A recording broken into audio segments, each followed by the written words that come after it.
நம்ம கவுனி அரிசி கஞ்சி எப்படி செய்றதுன்னு பார்க்கலாமா?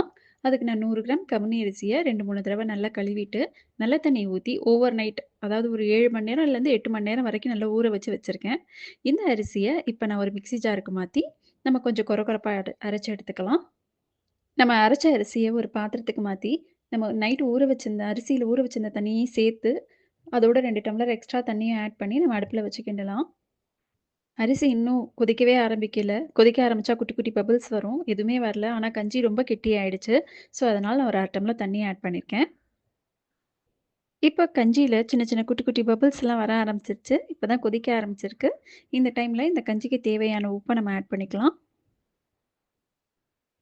பபிள்ஸ் நல்லா தளபளான்னு கொதிக்க ஆரம்பிச்சிருச்சு அப்டின்னா, நம்மளுக்கு அரிசி நல்லா வெந்துருச்சு. கஞ்சி ரெடி ஆயிடுச்சுன்னு அர்த்தம். இந்த கஞ்சிக்கு சின்ன வெங்காயம், மோர் மொளகா, சிப்ஸு, வத்தல், மாங்கா எல்லாமே சூப்பரா இருக்கும். எது உங்களோட ஃபேவரைட்ன்னு எனக்கு கமெண்ட் பண்ணுங்க.